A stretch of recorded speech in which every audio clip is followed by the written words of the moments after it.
Hello everyone, তোমরা সবাই কেমন আছো? আশা করি তোমরা সকলেই ভালো আছো। আজকে আমরা বানাবো হলো পান্তুয়া পিঠা। চলো বানানো যাক একদম সহজভাবে। আজকে আমরা বানাবো ঝালটা, আর হলো মিষ্টিটাও বানানো যায়, তবে মিষ্টি আর ঝালের প্রসেসিংটা সেম। শুধু মিষ্টিটাতে পেঁয়াজ মরিচ আলুগুলো কিছু দেওয়া লাগবে না, জাস্ট চিনি আর লবণ এগুলো দিয়ে মিক্স করলে হয়ে যায়। এখন ডিম ভেজে নিব। আগে ডিম ভেজে নেওয়ার সময় ডিম একটা দিয়ে করলে তো ভালোভাবে হয় না, দুইটা দিয়ে করলে একদম পারফেক্ট হয়।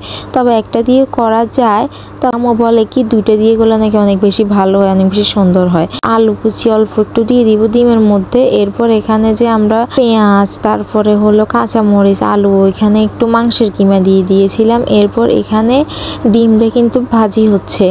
এরপর এই যে দেখো আমাদের প্রিয় প্রিয় মানে দেখতেছে কি রে রান্নাঘরে আজকে কি এরকম করা হইতেছে। এরপর এখানে আমরা আটা দিয়ে দিব, আটার পরিবর্তে ময়দা দেওয়া যাবে। এখন একটা থিকনেস বা ঘনত্বের মধ্যে আনতে হবে আর কি। এরপর এখানে গোলমরিচ দিয়ে দিব, আমি সাদাটা ব্যবহার করেছি, কেউ চাইলে কালোটা ব্যবহার করতে পারে। এরপর এখন একটা ঘনত্বের মধ্যে মেখে আনতে হবে। আমরা কি করেছি এখানে একটু কালার মিক্স করেছিলাম, ওইটা তোমরা পরবর্তীতে দেখতে পারবা এটা দেখানোর পর। এখন এটাকে মিক্স করতে হবে।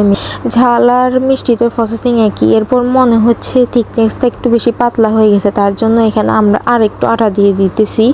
এরপর এখন আর কি এখানে ভালোভাবে মেখে নেওয়া হয়ে গেলে ডিমটা এখন দিয়ে দিব, ভাজা ডিমটা দিয়ে এখন উল্টে পাল্টে নিব। এই যে এভাবে একটু ভালোভাবে মানে এই ডিমের গায়ে আটাটা ভালোভাবে লাগিয়ে নিতে হবে, লাগিয়ে নিয়ে এরপর তেলের মধ্যে ছেড়ে দিতে হবে এভাবে।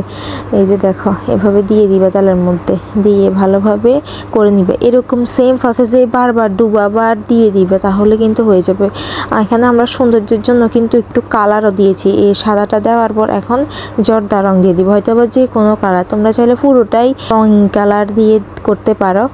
আর এখানে এই যে জর্দা রং দিয়ে এখন অল্প একটু এখানে সেই বেটারের আটাটাই দিয়ে এখন এটার মধ্যে পান্তুয়া পিঠাটা ডুবিয়ে আবার তালের মধ্যে ছেড়ে দিব। এরকম সেম প্রসেসেই তোমরা বারবার করতে থাকবা, যতবার তোমরা করতে চাও, হয়তো বা যেরকম বড় করতে চাও সেই অনুযায়ী বারবার করে নিবা, তাহলেই কিন্তু হয়ে যাবে।